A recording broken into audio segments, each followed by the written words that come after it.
اس آگ اس پر کوئی اثر نہ کرے اور محفوظ ہو جائے. اگر تو اس منظر کو دیکھنا چاہتا ہے تو آ میں تجھے وہ چشمدید واقعہ دکھا دوں. چنانچہ یہ فرما کر خواجہ عثمان ہارونی نے اس مکھیا کی گود میں اس کا ایک پوتا بیٹھا تھا بچہ, اس کو پکڑا اور پکڑنے کے بعد اس آگ میں آپ نے چھلانگ لگا دی. بس جیسے ہی آگ میں چھلانگ لگانا تھا نتیجہ یہ ہوا کہ ایک شور برپا ہوا اور خواجہ عثمان ہارونی جب آگ میں داخل ہوتے ہیں قرآن عظیم کی آیت کریمہ زیر لب آپ ود فرما رہے ہیں. آیت کا مفہوم یہ ہے کہ اے آگ ابراہیم پر ٹھنڈی ہو جا اور سلامتی والی ہو جا.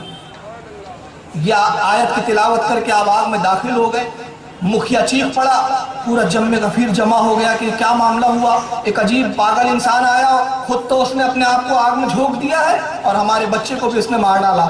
نتیجہ یہ ہوا کہ آنن فانن یہ خبر پہنچتی ہے اور وہ پوری آبادی آتش کدے کی طرف دوڑتی ہے کہ آج ایک عجیب واقعہ ہو گیا. ایک دیوانہ شخص آیا اور اس نے مکھیا کے پوتے کو اپنے ساتھ آگ میں لے کر داخل ہو گیا. بہت دیر ہو گئی مگر کسی کی ہمت نہیں ہے. اب ہمت کیا ہے جو آگ میں چلا گیا ہو, داخل ہو گیا ہو, کون ہے جو جا کے اس کو بچائے, جو جائے وہ خود جل جائے. جب کافی عرصہ گزر چکا تو اس کے بعد اسی آگ کے آتش کدے سے ایک نعرہ تکبیر بلند ہوتا ہے اور ایک آواز آتی ہے نعرہ تکبیر اللہ اکبر. اب نگاہیں اٹھی تو دیکھتے ہیں خواجہ عثمان ہارونی اسی بچے کو گود میں لیے ہوئے آگ سے باہر تشریف لا رہے ہیں.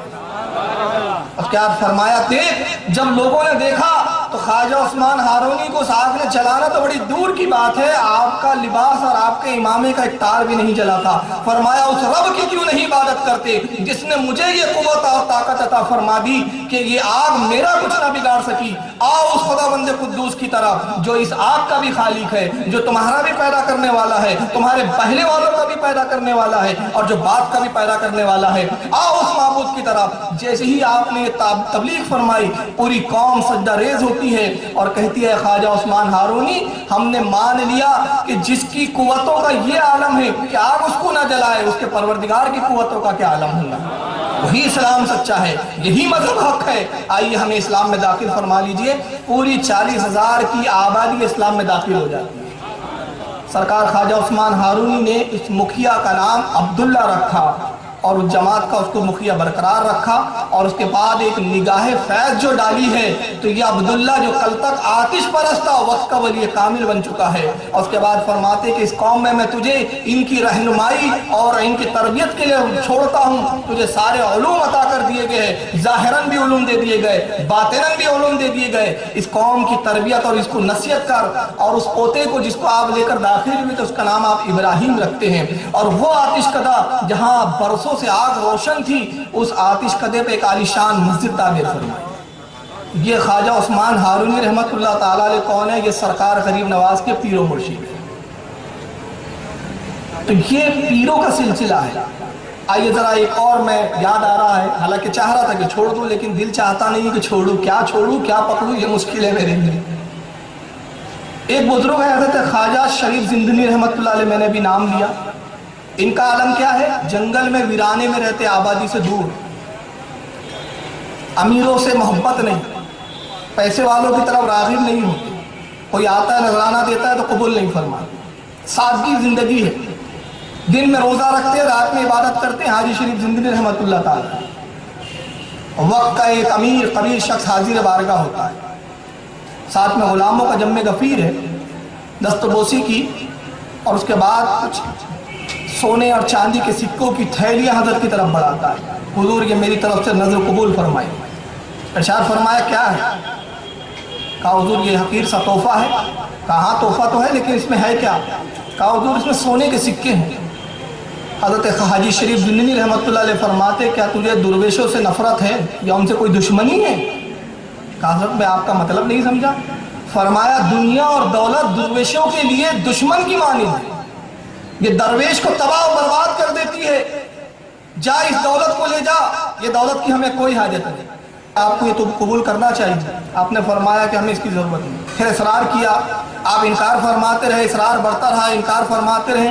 حاجی شریف زندنی رحمت اللہ تعالیٰ علیہ آبادی سے دور جنگل میں رہا کرتے تھے، آبادی نہیں ہے وہاں پر۔ جب یہ بار بار اصرار بڑھا، اب آپ پر جلال کی کیفیت طاری ہوئی، ہاتھ پکڑتے ہیں، باہر تشریف لاتے ہیں اور لانے کے بعد فرماتے ہیں تو ہمیں دنیا کی دولت کیا دکھاتا ہے، دیکھ اب جیسے ہی نگاہ اٹھائی، جہاں تک نگاہ جاتی ہے پوری زمین اور پورا صحرا سونے کی نہر بن چکا ہے اور سونا نہر کی مانند بہتے ہوئے نظر آتا ہے۔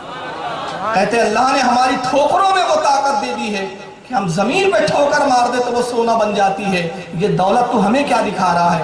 وہ معافی مانگتا ہے اور اس کے بعد کہتا ہے حضور مجھے اپنی طرح بنا لیجئے، اب ترک دنیا کر کے حضرت کی غلامی میں آتا ہے۔ حاجی شریف زندنی رحمت اللہ علیہ پیر و مرشد خواجہ عثمان ہارونی کے یعنی غریب نواز کے دادا پیر، تو جس کا دادا پیر یہ، جس کا پیر و مرشد اتنے بلند پائے کا، اور حضرت ابراہیم ابن ادھم جو دادا لکڑ دادا پیر ہے، ان کا ذکر کروں تو بہت وقت لگے گا۔ میں سمجھتا ہوں 4 سے 5 مجلسیں چاہیے ابراہیم ابن ادھم کے لیے۔ اگر ابراہیم ابن ادھم کے بارے میں آپ کو پڑھنا ہو تو جس وقت میری ایک کتاب نکلتی تھی جس کا نام تھا ریاض الجنہ، قسطوں میں نے وہ حضرت ابراہیم ابن ادھم کو اس وقت لکھا تھا، غالباً 6 قسطیں اس وقت چھپی تھی، وہ 6 قسطیں۔ تو اس کے بعدی مضمون کتنے تھے؟ تو یہ ایسا سلسلہ ہے، ایسے ماہتاب اور ایسے آفتاب ہے اس سلسلے میں کہ جس کا ذکر کیجئے روشنی ہی روشنی پھیلتے ہوئے نظر آتی ہے۔ حضرت خواجہ غریب نواز رضی اللہ تعالیٰ عنہ کا جو زمانہ ہے وہ زمانہ ہے کہ جب اسلامی حکومت میں سلجوتی جس کو ایک خاندان کہا گیا اس کی حکومت تھی۔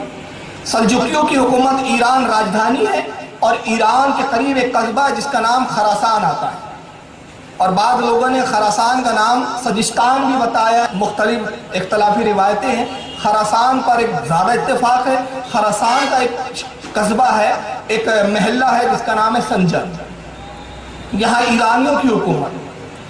ایک دن یہ ہوتا ہے کہ کچھ لوگوں نے یہاں پر بغاوت کی سنجر میں، اور خراسان میں جب بغاوت ہوئی تو ایران کے سلطان نے اپنے ایک جرنل کو بھیجا، جاؤ اس بغاوت کو دبا کر آؤ۔ چنانچہ وہ پہنچا جرنل، لیکن وہ بغاوت کو نہیں دبا پایا، شکست ہوئی اور خراسان کے لوگوں نے مار کاٹ کے بھگا دیا۔ دوسرے پھر ایک سردار کو بھیجا سلطان نے ایران کا، سلجوقی شہنشاہ نے بھیجا، وہ بھی شکست ہوا۔ آخر میں مجبور ہو کے اپنے بھائی جس کا نام سنجر ہے، اب یہ سنجر اس کا نام کیوں تھا وہ میں بعد میں بتاؤں گا، سنجر کو بھیجتا ہے کہ جاؤ خراسان کی بغاوت کو دبا دو۔ سنجر نکلا، 20,000 کی بڑی فوج ہے اس کے پاس، بڑا بہادر اور قوی، بڑے مضبوط باہوں کا مالک، تلوار کا دھنی، تیر اندازی کا شہنشاہ، اپنے وقت کا ایک کوہ ہمالہ ہے، طاقت کے عالم۔ چنانچہ یہ سنجر نکلتا ہے، ایک جگہ پڑاؤ ڈالا تو اللہ کی قدرت ایسی ہوئی کہ اس پوری 20,000 کی فوج میں ہیضہ پھیل گیا۔ اور اس زمانے میں آج ہیضہ کا علاج ہو جاتا ہے، اس زمانے میں نہیں ہوتا تھا۔ اس زمانے میں جب ہیضے کی وبا پھیلتی تھی تو آبادی کی آبادی ختم ہو جاتی، تباہ و برباد ہو جاتی تھی، مرنے لگتے تھے لوگ اور بچانے کی کوئی صورت نہیں۔ بس احتیاط کا یہ پہلو ہوتا تھا کہ جہاں ہیضہ پھیلا ہے آپ اس آبادی میں جائیے مت، اور اس شخص کو جہاں ہیضہ پھیلا اس کو دوسری آبادی میں آنے مت دیجیے، یہی اس وقت کا طریقہ تھا بچاؤ کا، باقی کوئی طریقہ نہیں۔ سنجر بہادر تھا مگر ساتھ ہی رحم دل بھی تھا، تو اس نے کہا کہ خراسان کی بغاوت کے لیے ہم دبانے کے لیے جا رہے تھے، مگر اللہ نے یہ عذاب ہم پہ نازل کیا کہ ہم میں ہیضہ پھیل گیا، لہذا میں نہیں چاہتا کہ خراسان ہم جائیں اور وہاں کی آبادی میں بھی ہیضہ پھیلائے، بس اس جنگل اور ویرانے میں قیام کرو اور یہیں پر اپنی موت کا انتظار کرو۔ اگر ہم کسی کو بچا نہیں سکتے تو کسی کو مارنا بھی نہیں چاہیے، ہم اب کسی آبادی میں نہیں جائیں۔ 20,000 کی یہ فوج نے پڑاؤ ڈال دیا، روزانہ 20، 25، 30، 100، 150 مر رہے ہیں، وہیں اٹھاتے وہیں دفن کرتے، علاج کی کوئی تدبیر نہیں۔ اب ساتھ میں جو حکیم تھے، جو اطباء تھے، طبیب تھے، جو فوج کے ساتھ چلتے تھے، وہ حکیم بھی مر چکے، اب جو رہی سہی تھوڑی بہت امید تھی وہ بھی ختم۔ نوبت یہاں تک آ گئی کہ سنجر جو یہ سردار تھا، سلطان کا بیٹا، ایران کے شہنشاہ کا بھائی، بیٹا نہیں بھائی معاف کرنا، سلطان کا بھائی، نتیجہ یہ ہوا کہ اس کو بھی ہیضہ ہوا، الٹیاں ہونا شروع ہوئی۔ تبھی کچھ دور پر ایک گرد و بار اٹھتا ہوا نظر آتا ہے، نظر دوڑائی تو معلوم ہوا کہ کوئی تاجروں کا قافلہ ہے جو خراسان کی طرف جا رہا ہے، راستہ ہوئی